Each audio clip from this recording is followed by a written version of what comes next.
Bienvenidos de regreso. Hoy nos toca la última sesión de hoy, pero todavía tenemos 3 sesiones mañana en la tarde y 2 sesiones el domingo. Quiero decirles que la sesión del domingo va a ser espectacular. Vamos a estudiar Apocalipsis 17. Es una profecía que ha levantado mucha especulación y la razón por la cual la gente especula tanto es porque no estudia primero Daniel 2, Daniel 7 y Apocalipsis 2, 6, 13. Porque una vez que uno estudia esas profecías, ya Apocalipsis 17 no es tan difícil de entender, es relativamente fácil. Así que sigan asistiendo y vamos a seguir estudiando estas profecías maravillosas de la Sagrada Escritura.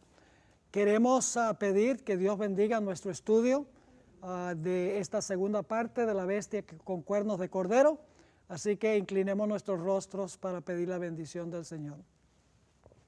Nuestro querido Dios, qué maravilloso es pensar que tú conoces el fin desde el principio y nos has revelado el fin desde el principio, para que nada nos tome por sorpresa, para que sepamos exactamente a dónde están conduciendo todas las cosas, para que podamos prepararnos cabalmente para lo que viene. Te pedimos, Señor, que al estudiar la última parte sobre la bestia que tiene cuernos de cordero, que tu Santo Espíritu guíe nuestros pensamientos, para que podamos comprender la importancia de lo que estamos estudiando, y no solo comprender la importancia para nosotros, sino pedimos que nos capacites para compartirlo con otras personas. Así que acompáñanos por medio de la administración de tu Santo Espíritu y tus ángeles. Te lo pedimos en el nombre de Jesús. Amén. Amén. Bueno, vamos a repasar lo que hemos estudiado en el primer segmento de este tópico sobre la bestia que tiene cuernos de cordero. Pregunta: ¿qué representa la bestia que se levanta de la tierra? A ver, díganme ustedes, ¿qué nación representa? Representa los Estados Unidos de América. ¿Qué representan los 2 cuernos que tiene esta bestia? Tiene 2 cuernos como de cordero, representa 2 reinos dentro de esta nación, dentro de los Estados Unidos. ¿Cuáles son esos 2 reinos? El poder civil y el poder religioso. ¿Juntos o separados? Separados uno del otro. Por eso son 2 cuernos, no uno solo. 2 cuernos separados en la cabeza de esta bestia que se levantó de la tierra. Ahora, dice que esta bestia va a hablar como un dragón. Yo pregunto, ¿será que se le quiebran los cuernos y entonces empieza a hablar como un dragón? No. Habla como un dragón mientras tiene los 2 cuernos. Es decir, profesa creer en los 2 reinos separados, pero en la práctica lo niega. ¿Me están entendiendo?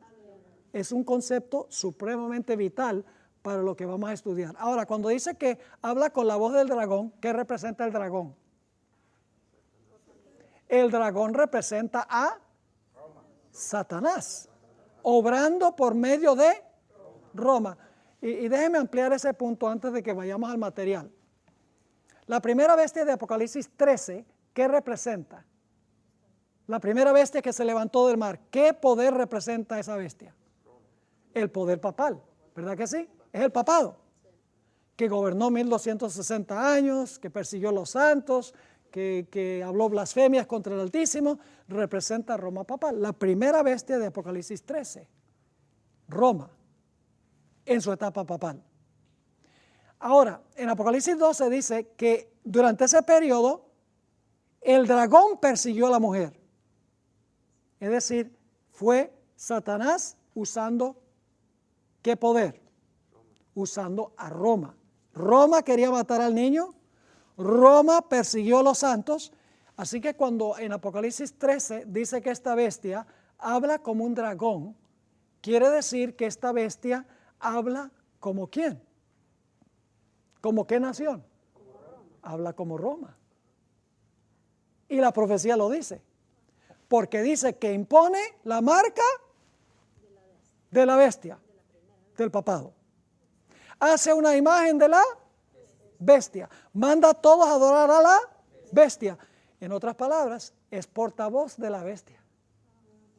Y la bestia es Roma, así que habla en lugar de Roma. ¿Me están siguiendo en este punto? Vital. No solamente significa que habla como el diablo, sino que habla como el diablo a través de Roma, porque desde que aparece el dragón, de ahí en adelante es Roma. Ahora vamos otra vez a nuestro material.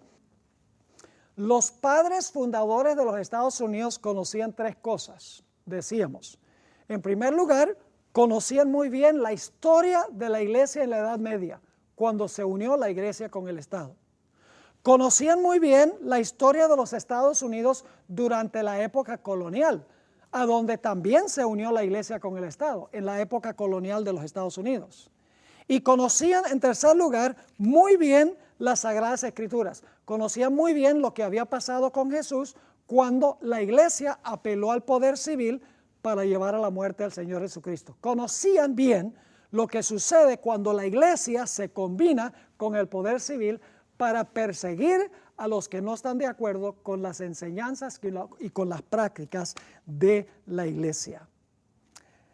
Ahora, conocían los padres de este país muy bien el santo oficio de la Inquisición. Ellos conocían, tengo varios escritos, y yo solamente les estoy presentando una síntesis del material que tengo, porque tengo como 30 páginas con citas de los fundadores, donde ellos hablan abiertamente de la Inquisición. Y dicen, no queremos que en este país haya bases que permitan una Inquisición. Y mencionan ejemplos bíblicos de lo que pasó cuando se unió la iglesia con el Estado. Y mencionan la época colonial también. Y dicen, ese no es el ideal para este país. Dice, para este país va a ser diferente que en Europa, diferente que en la colonia y diferente que lo que pasó con los judíos en la época de Cristo. Va a ser una nación a donde se va a separar radicalmente la iglesia del Estado, para que no se repita la historia que se repitió en esos ámbitos. Ellos conocían muy bien, por ejemplo, la historia del martirio de Juan Hus. ¿Han oído hablar de Juan Hus? Era un párroco allá en Praga, en lo que antes era Checoslovaquia, en Czech Republic. Y sabían lo que había sucedido con Juan Hus. Sabían que habían contratado falsos testigos para inculpar a Juan Hus. Sabían que Juan Hus había sido mantenido en prisión en condiciones subhumanas, sin que le hubieran hecho un juicio. Por meses estuvo preso sin que le hicieran un juicio. Sabían que lo habían acusado solo por los dictámenes de su propia conciencia, que no había violado ninguna ley civil. Y saben, lo interesante es que con Juan Hus primero le hicieron un juicio eclesiástico, le hicieron una inquisición. Yo he estado allí, en Constanza, en Alemania, a donde le hicieron el juicio a Hus. He estado en la misma catedral a donde le hicieron el juicio. Primero lo llevaron a un juicio eclesiástico ante los magnates de la iglesia. Y claro, ellos estaban convencidos de que él era culpable antes de hacerle el juicio. Le hicieron el juicio, lo hallaron culpable y proclamaron contra él el decreto de muerte. Pero tenían un problema, y es que como iglesia no podían aplicar el decreto de muerte contra Hus. Necesitaban la ayuda del poder civil. Y por lo tanto fueron donde el emperador Sigismundo, quien le había garantizado a Hus que iba a poder regresar otra vez a su tierra sano y salvo. Le había dado el Papa un salvoconducto. A Juan Hus le dijo, si vas a Constanza, yo te garantizo seguridad para regresar otra vez a Praga. Y cuando lo echaron a la cárcel, los líderes religiosos le dijeron a Sigismundo, tú no tienes que respetar ese salvoconducto, porque cuando uno hace un trato con un hereje, uno no tiene que obedecer a lo que uno prometió. Eso fue lo que dijeron. Ellos sabían que a Hus fue llevado ante el magistrado civil, ante el emperador Sigismundo, y que habían apelado al emperador para que impusiera el decreto de muerte que la iglesia había pronunciado contra Hus. Quiero leerles la descripción que se da de Hus cuando Hus fue sacado de la prisión antes de que le hicieran el juicio. Y debo compartir con ustedes esta información muy interesante. El individuo que fue a Praga a traer a Hus a Constanza se llamaba Poggio, Poggio el papista. Es decir, él estaba de acuerdo con la Iglesia Católica. Y la Iglesia Católica lo mandó a él para traer a Hus a Constanza para defender su punto de vista. Cuando llegó allí, lo echaron a la cárcel. Y según la historia que cuenta Poggio, lo trataron tan mal a Hus que Poggio se convirtió en uno que apoyaba a Hus y estaba en contra de la forma como la Iglesia Católica lo trataba. Ahora, él escribió un libro que se llama Hus el hereje. Y quiero leerles la descripción que dio Poggio de la condición que tenía Hus cuando fue sacado de la prisión antes de que le hicieran el juicio. Esto se encuentra, yo lo traduje en el libro Hus the Heretic, Hus el hereje, página 19. Dice, después de un corto tiempo sacaron a Hus del calabozo. Eso no le habían hecho un juicio, no lo habían hallado culpable, recuerden. Y lo llevaron a un salón decente, pero sus pies por poco rehusaban llevarlo. Se tambaleaba al andar. Sus ojos apáticos no estaban acostumbrados a la luz. Sus mejillas estaban pálidas como de muerto. Los dientes que le quedaban estaban flojos, ya que 11 de ellos se le habían caído debido a la humedad de la prisión. Las uñas de los dedos estaban terriblemente largas, porque no había podido morderlas por varias semanas. Claro, si no tenía dientes, ¿cómo las iba a morder? Sobre su piel había una costra de mugre que emitía un hedor horrible y su cabello marrón recaía como en trenzas canosas sobre su manto podrido y rasgado. Sus zapatos se habían podrido sobre sus pies y su camisa y taparrabos se habían desvanecido. La carne saludable que cubría sus huesos se había encogido y arrugado y había llegado a ser un espectáculo de desgracia sin igual, irreconocible aún por aquellos que lo habían conocido antes. Los que estaban presentes se horrorizaron al verlo y la gente compasiva le prepararon un baño, le trajeron camisas y ropa y le dieron alimentos nutritivos por los cuales él solo podía darles las gracias con ojos llenos de lágrimas. ¿Cómo les parece? Sin haberlo juzgado todavía, sin haberlo hallado culpable, y luego lo llevaron ante el tribunal religioso. Quiero leer la descripción que da Poggio en el libro Hus el hereje, página 48, dice: cuando el reloj marcó las 8 de la mañana y las campanas de la iglesia repicaban, ahora fíjense quiénes son los que lo están llevando. La procesión de obispos, cardenales, padres eclesiásticos y diputados se dirigió hacia la iglesia, a donde había sido colocada una silla para Hus, alrededor de la cual se acomodaron las sillas de los caballeros. ¿Qué clase de juicio le van a hacer? ¿Un juicio qué? Un juicio eclesiástico. Los que están presentes son los obispos, los cardenales y los padres eclesiásticos. Yo pregunto, ¿es semejante a lo que pasó con Jesús? ¿Le hicieron primero un juicio eclesiástico a Jesús, una inquisición? Claro que sí. Lo interesante es que ninguna de las acusaciones que lanzaron contra Hus tenían que ver con una violación de las leyes civiles. Todas las acusaciones tenían que ver con la primera tabla de la ley, tenía que ver con violaciones en el área de la religión, no en el área que tenía que ver con la ley civil. Según dice Poggio, mientras Hus estaba tratando de presentar su defensa, los líderes espirituales gritaban, parecido a la forma en que la turba gritaba cuando el Señor Jesucristo fue traído delante de ellos.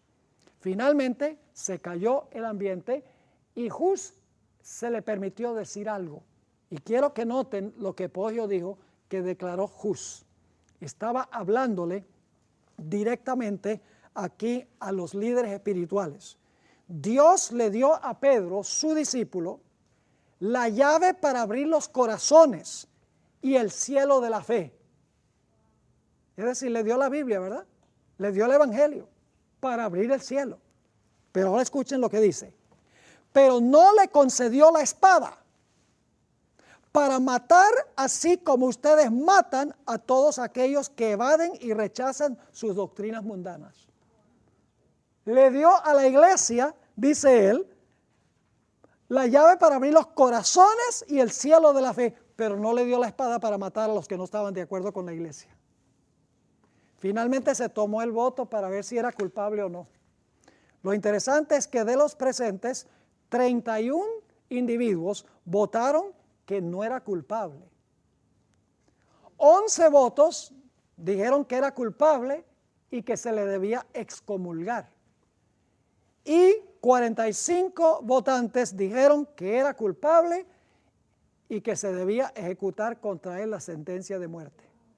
Y la mayoría ganó. Ahora, cuando el emperador estaba deliberando si él iba a apoyar lo que estaba queriendo la iglesia, encontramos que un conde, el conde Schlum, habló al emperador directamente, a Sigismundo. Y quiero que noten lo significativo que dijo él. Dijo: César, desiste de estas acciones. Está defendiendo a Hus. Dice, ¿cómo se refirió al emperador? Con el nombre César, es el poder civil. Dice: César, desiste de estas acciones. César, César, no escribas tu nombre con sangre. Pero los oídos ahora escuchen bien quiénes son los culpables.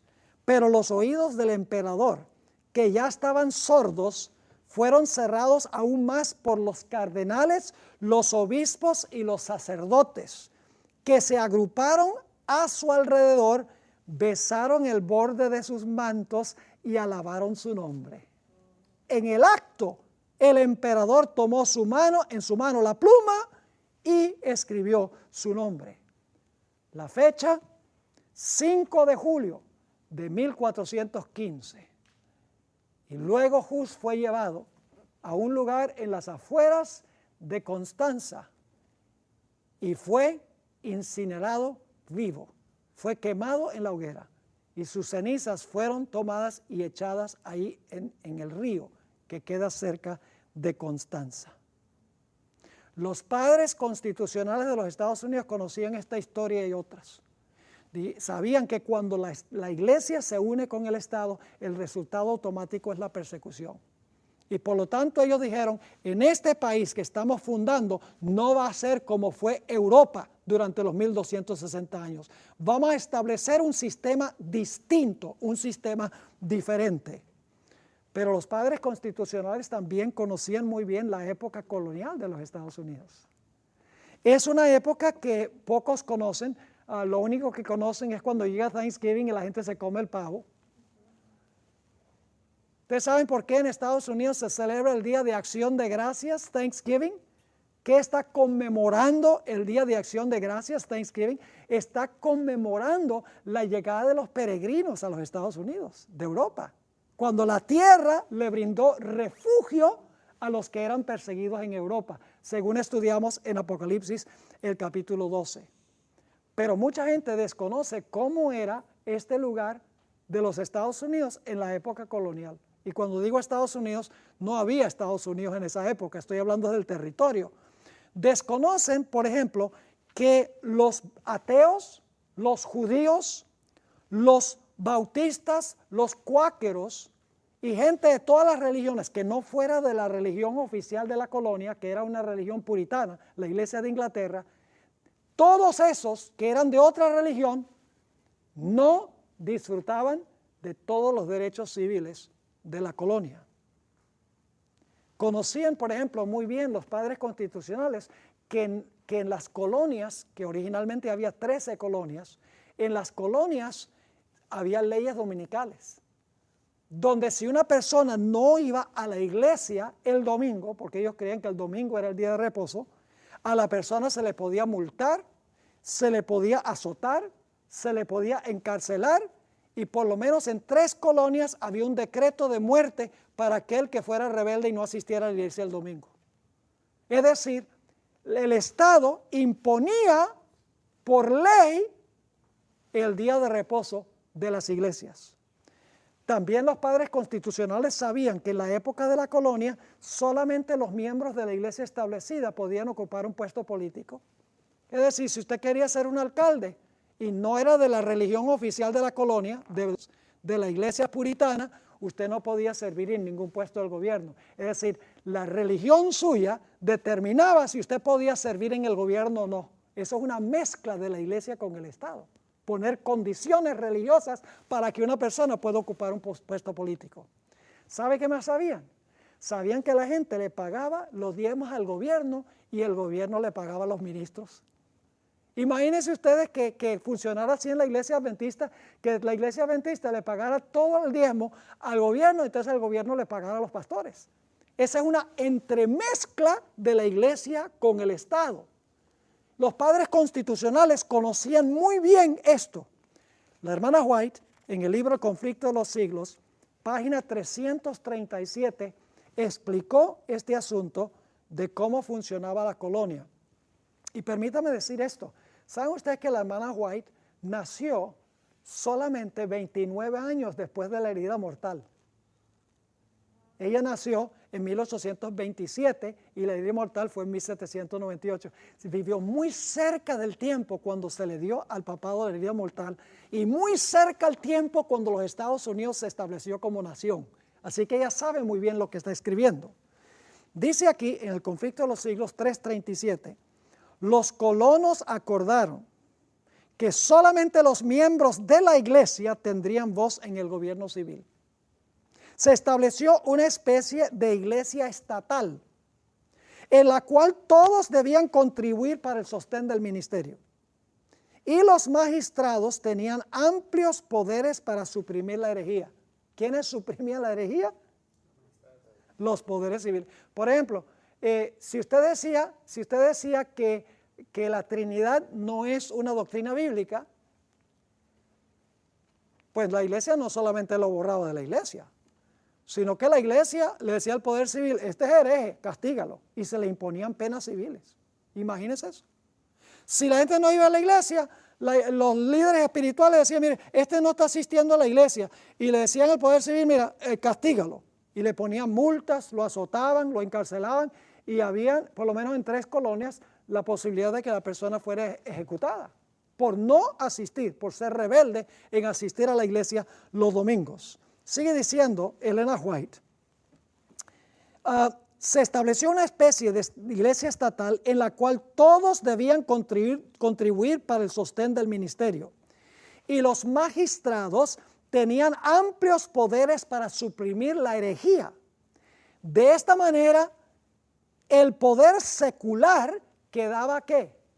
En manos de la iglesia. Y no se hizo esperar mucho el resultado inevitable de semejantes medidas. ¿Qué cosa? La persecución. Cuando usted une la iglesia con el Estado, viene persecución. Automáticamente, así sucede. Durante el receso que tuvimos a mediodía hoy, estuve viendo las noticias. Hay 2 mujeres en uno de los países musulmanes, una mujer en realidad, que renunció a la fe musulmana y se casó con alguien que no es de su fe. La arrestaron y pronunciaron contra ella la sentencia de muerte por cambiar de religión. Una sentencia que se puede ejecutar dentro de los próximos 2 años. Porque en realidad en los países musulmanes hay una unión de la iglesia con el Estado. Y como resultado de eso, ustedes saben lo que pasaba en Afganistán. ¿Recuerdan lo que pasaba en Afganistán antes de que fueran los Estados Unidos allá? Si una mujer no se tapaba, todo menos los ojos, le metían un tiro en la cabeza, porque la religión exige eso. Los hombres, si los hombres no se dejaban la barba, también podían sufrir represalias civiles.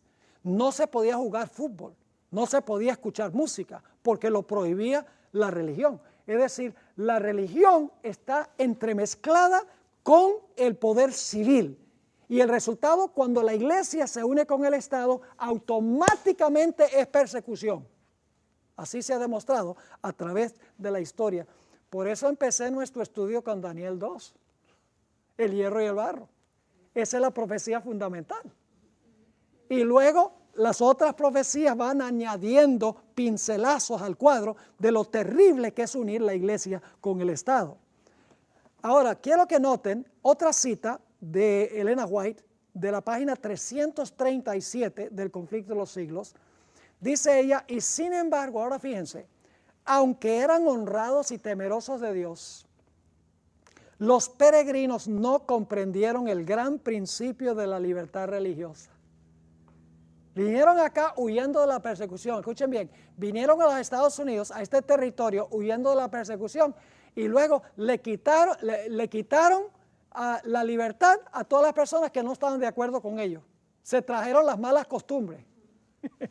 Dice ella, sin embargo, aunque eran los colonos honrados y temerosos de Dios, los peregrinos no comprendieron el gran principio de la libertad religiosa.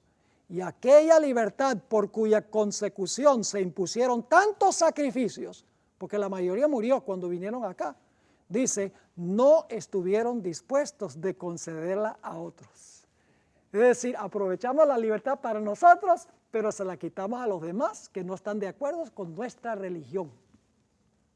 ¿Saben ustedes que a veces surgen casos legales o judiciales a donde la Iglesia Adventista se ha unido con la Iglesia Católica en contra del gobierno que ha querido entrometerse en asuntos de religión? Y alguien dice, pero ¿por qué la Iglesia Adventista defiende los derechos de la Iglesia Católica a la libertad religiosa? ¿Saben por qué? Porque si nosotros no defendemos la libertad religiosa, aún de la Iglesia Católica, entonces nosotros no somos mejores que los que establecieron este sistema en la colonia. La Iglesia Adventista tiene un departamento de libertad religiosa donde nosotros defendemos la libertad religiosa de todas las iglesias, sea católica, sean testigos de Jehová, sea quien sea, porque es un principio fundamental que Dios le ha dado al ser humano. La capacidad de pensar, la capacidad de creer, la capacidad de tener una religión de acuerdo a los dictámenes de su propia conciencia. No significa que estamos de acuerdo con las doctrinas de la Iglesia Católica o con las doctrinas de los testigos de Jehová o los mormones, pero significa que estamos dispuestos de luchar con todas las fuerzas para que ellos tengan libertad religiosa para creer de acuerdo a los dictámenes de su conciencia. Ahora fíjense, los padres constitucionales conocían la historia de Rogelio Williams, Roger Williams. Qué interesante esta historia. Yo he leído varios libros en cuanto a él. Roger Williams llegó a la colonia de la Bahía de Massachusetts en el año 1629.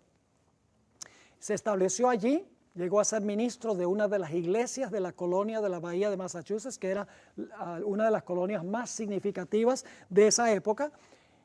Y Roger Williams empezó a enseñar una separación estricta entre la iglesia y el Estado.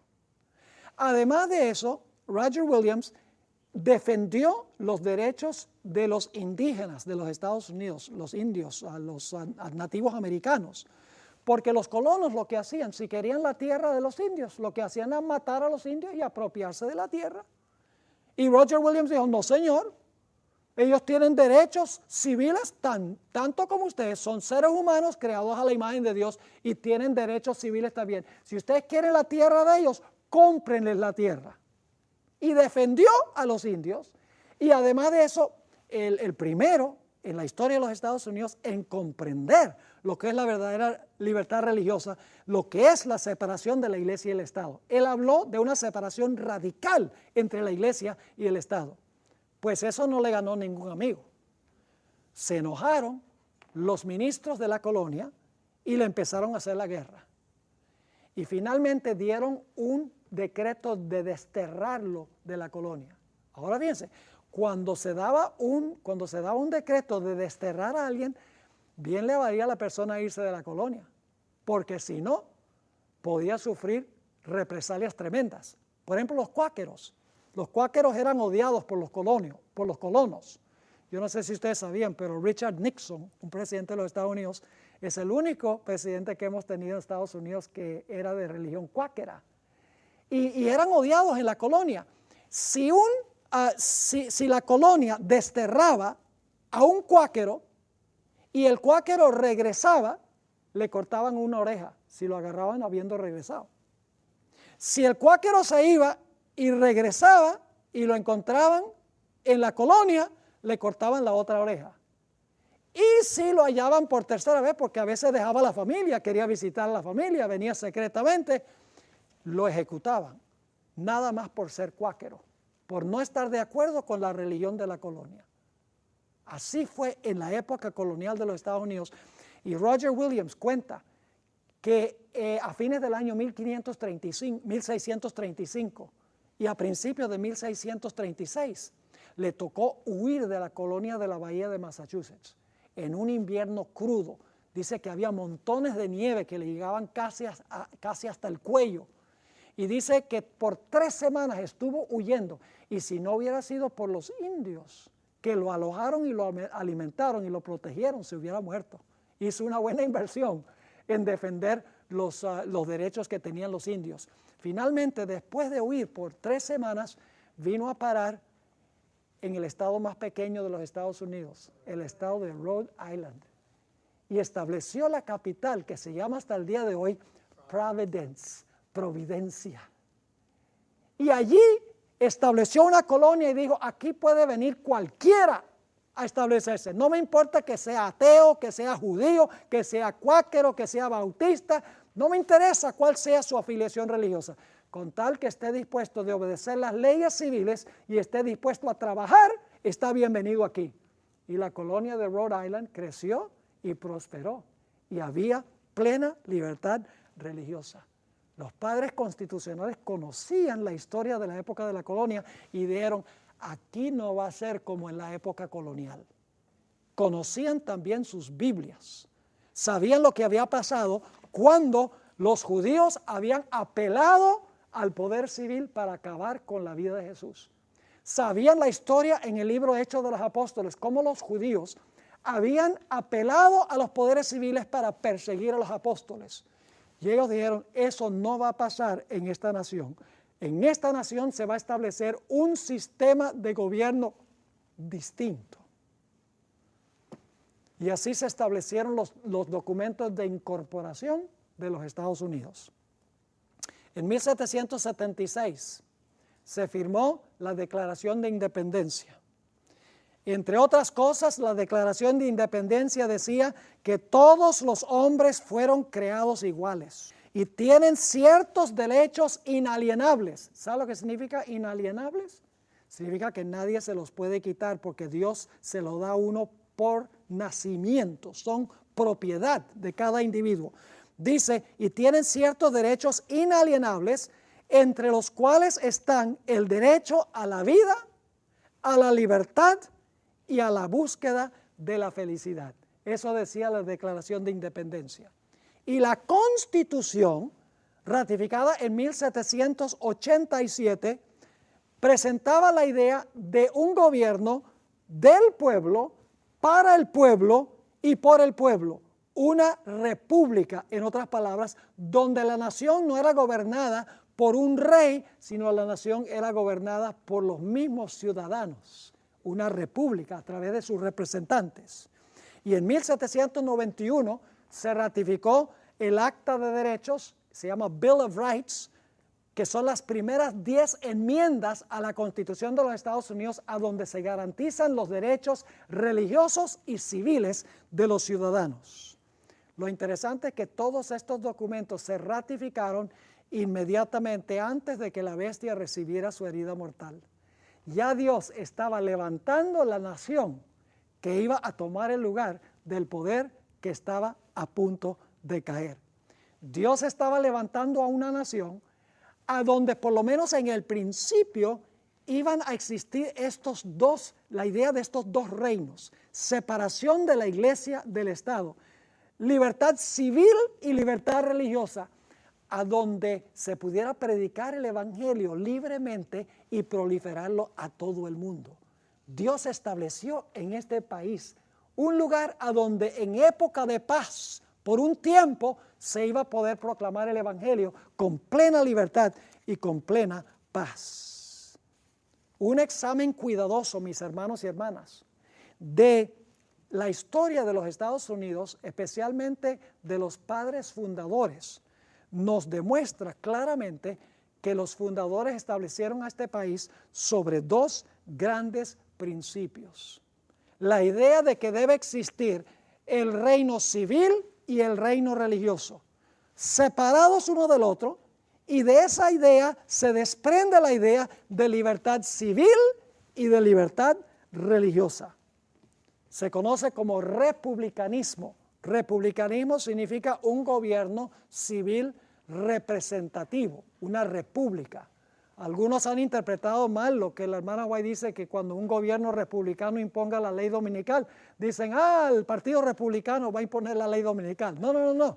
Cuando la hermana White dice un país republicano, y no está hablando del partido republicano, está diciendo un país que tiene un estilo de gobierno que es república. ¿Ok? Cuando un país que es una república imponga la ley dominical. Republicanismo significa un gobierno representativo en asuntos civiles. Y protestantismo significa un gobierno representativo religioso. Fue un experimento revolucionario lo que establecieron los fundadores de los Estados Unidos. Porque en la Edad Media todo el poder fluía de arriba hacia abajo. En asuntos religiosos, el mandamás, ¿quién era? El Papa. Cuando el Papa decía salta, la persona decía cuán alto. Porque todo el poder fluía de un individuo hacia abajo religiosamente. Y en asuntos civiles, ¿cómo fluía el poder? El rey. Lo que decía el rey, tú lo hacías. Sencillamente porque todo el poder fluía de un individuo arriba hacia abajo en asuntos religiosos y en asuntos civiles también. Pero el experimento que emprendieron los fundadores de los Estados Unidos fue no un poder que fluía de arriba hacia abajo, sino un poder que fluía de abajo hacia arriba. Un gobierno del pueblo, para el pueblo y por el pueblo. Un lugar a donde se separara la iglesia del Estado, donde hubiese plena libertad civil y religiosa, que son los dos cuernos como de cordero, los dos reinos que reconoció Cristo Jesús, el Cordero de Dios. Dos reinos en una misma nación. Y ¿saben algo interesante? Yo a veces le pregunto a la gente, los ciudadanos americanos, yo le digo, oye, ¿de cuántas naciones eres tú ciudadano? Y me dice, bueno, yo soy el ciudadano de los Estados Unidos. Dice, sí, y ese es el único reino al cual tú eres ciudadano. Bueno, yo también soy ciudadano del reino de Dios. Y digo, entonces tú estás en una sola nación, pero perteneces a dos reinos. Tú perteneces al reino civil, al reino de los Estados Unidos por nacimiento. Tú perteneces al reino de Cristo por el nuevo nacimiento. Tú tienes tu pasaporte que te permite viajar a diferentes sitios geográficos en el planeta, pero tú también tienes un pasaporte a la patria celestial, que es la sangre del Cordero. Es decir, en un mismo país uno es ciudadano de dos reinos. ¿Están entendiendo lo que significan los dos cuernos como de cordero? Ahora, quiero leerles lo que dice Elena G. de White en El conflicto de los siglos. Dice ella, entre los primeros expatriados cristianos que huyeron a América, escuchen bien, en busca de asilo contra la opresión real. ¿Con qué reino tiene que ver eso, la opresión real? Con el poder civil. Y la intolerancia sacerdotal. ¿Con qué reino tiene que ver eso? Con el religioso, el eclesiástico. Es decir, los primeros expatriados vinieron a América, dice ella, en busca de asilo contra la opresión real y la intolerancia sacerdotal. Hubo muchos que resolvieron establecer un gobierno sobre el amplio fundamento de la libertad, ¿qué? Civil y religiosa. ¿Cuáles son los fundamentos del país? ¿Libertad qué? Civil y religiosa. Sus convicciones hallaron cabida en la Declaración de la Independencia, que hace resaltar la gran verdad que todos los hombres son creados iguales y poseen derechos inalienables a la vida, a la libertad y a la búsqueda de la felicidad. Y la Constitución garantiza al pueblo el derecho de gobernarse a sí mismo. y establece que los representantes elegidos por el voto popular promulguen leyes y las hagan cumplir. Además fue otorgada, ¿qué cosa? La libertad religiosa, y a cada cual se le permitió adorar a Dios según los dictados de su conciencia. El republicanismo, que significa un estado sin rey, y el protestantismo, una iglesia sin papa, vinieron a ser los principios fundamentales de la nación. ¿Cuáles son los principios fundamentales de esta nación? Republicanismo y protestantismo. Y luego dice ella, ahora escuchen bien, ¿dónde radica la grandeza de los Estados Unidos? ¿En que tiene muchas armas? ¿En que tiene un territorio bien grande? ¿En que tiene mucha plata? ¿En que tiene mucha gente inteligente? Ese no es el secreto de su poder. Fíjense cuál es el secreto de su poder. Ha hablado de los dos principios, dos reinos, iglesia y Estado, separados, libertad civil y religiosa. Y luego dice ella, estos principios son el secreto de su poder y su prosperidad. ¿Qué pasa cuando los Estados Unidos repudie estos dos principios? Llevará a la apostasía nacional, que llevará a la ruina nacional. Porque ya el secreto de su prosperidad habrá sido abandonado. Ahora, fíjense, la hermana White también dice en el conflicto de los siglos, los fundadores de la nación procuraron con acierto que la iglesia no pudiera hacer uso del poder civil, con los consabidos e inevitables resultados, la intolerancia y la ¿qué? Y la persecución. ¿Cuán importante es este asunto de la unión del hierro y el barro? Con eso comenzamos. Y yo sé, cuando estábamos estudiando eso, ya la gente decía, ya yo me sé eso lo hemos estudiado mucho. Pero no tanto el hierro y el barro. Casi nunca decimos nada del hierro y el barro, que es la unión de la iglesia con el Estado. Y es lo más fundamental de esa profecía. Ahora, fíjense lo que dicen algunos padres fundadores de la patria. Benjamin Franklin, me gusta lo que dijo Benjamin Franklin. Fíjense lo que declaró. Cuando una religión es buena, creo que se apoyará a sí misma. Y cuando no se apoya a sí misma, y Dios no se encarga de apoyarla, sino que los que la profesan se ven obligados a buscar la ayuda de los poderes civiles para sostenerla, es señal, creo yo, que es una religión mala. Fíjense lo que dijo en el monumento de Jefferson en Washington, D.C. Yo anoté esto cuando fui al monumento de Jefferson. Fíjense lo que dijo Thomas Jefferson. Dice, el omnipotente Dios creó a la mente humana libre. Todo intento de influenciarla por medio de castigos o cargas temporales es desviarse del plan del santo autor de nuestra religión. Ahora escuchen, estos son los fundadores. Recuerden los dos principios, los dos cuernos. Dice, ninguna persona se verá obligada a frecuentar o apoyar ningún ministerio oculto religioso, ni sufrirá por causa de sus opiniones o creencias en materia de religión, sino que todos tendrán la libertad de profesar y defender por la argumentación sus propias opiniones en materia de religión. ¿Hay ahí la idea de la separación de la iglesia del Estado? Clarito. Note lo que dijo también Thomas Jefferson, declaró, solo el error necesita el apoyo del Estado. La verdad se puede sostener por sí misma.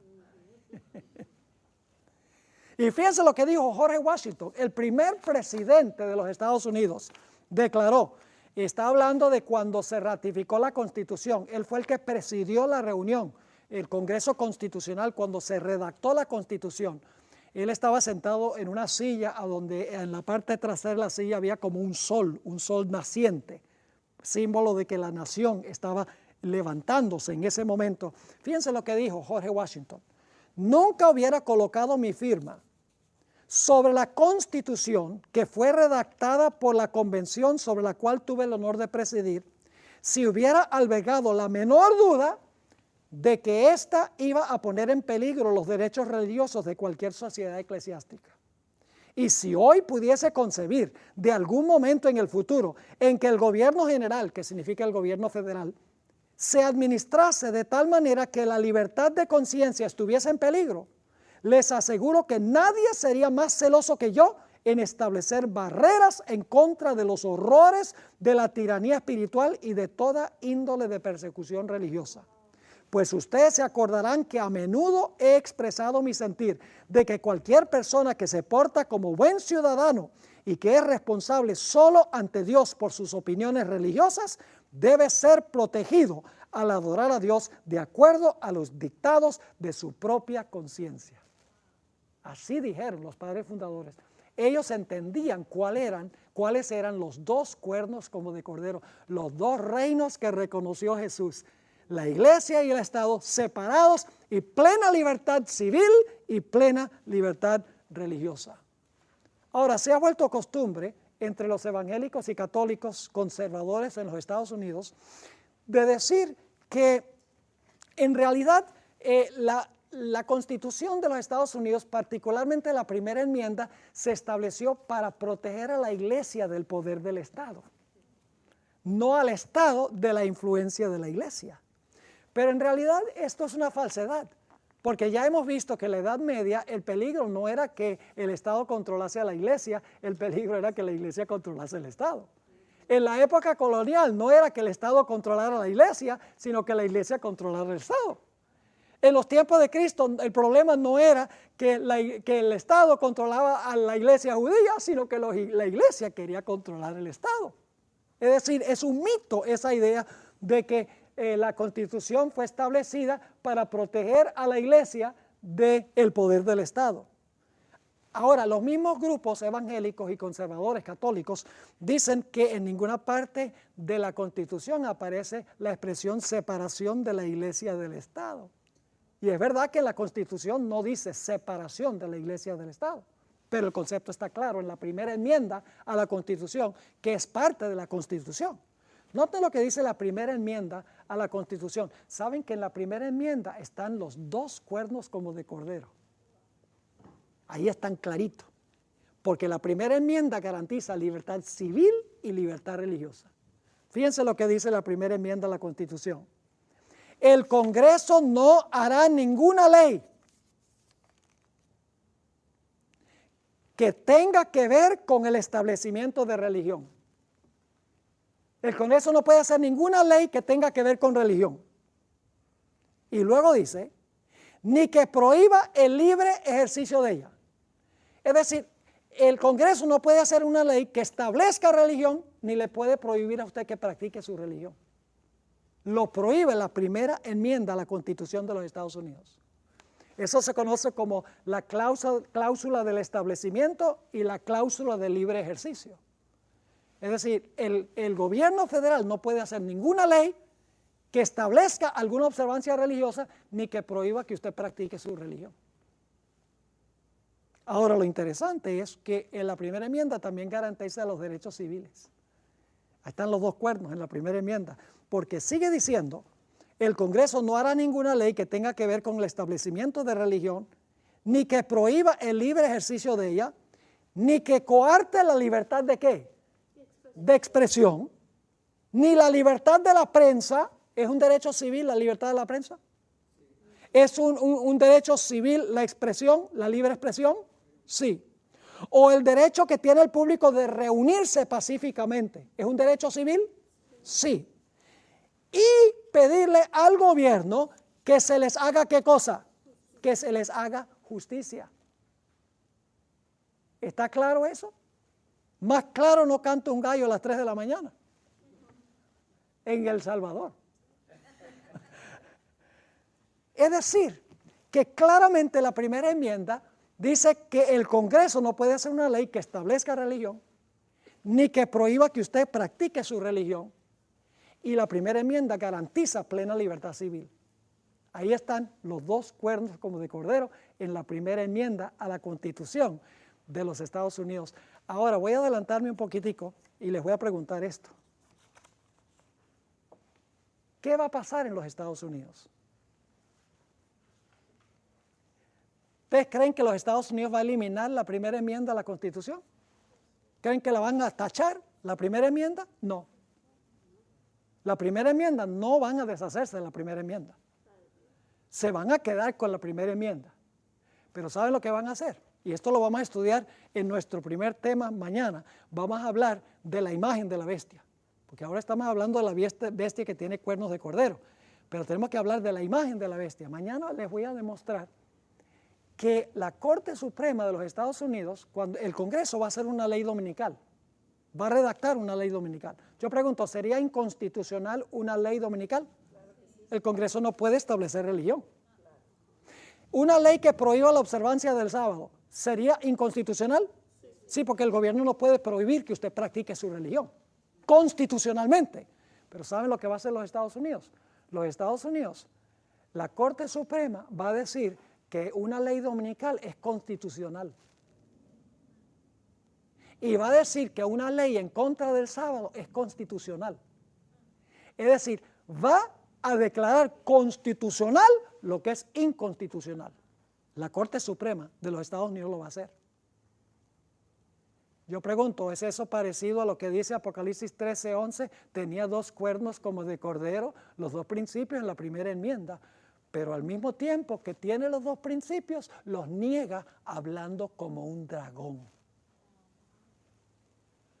Ahora, quiero que notemos lo que dijo Jaime Madison, que se conoce como el padre de la Constitución. Dijo, no veo ni una sombra de bien en que el gobierno general, significa el gobierno federal, se entrometa con la religión.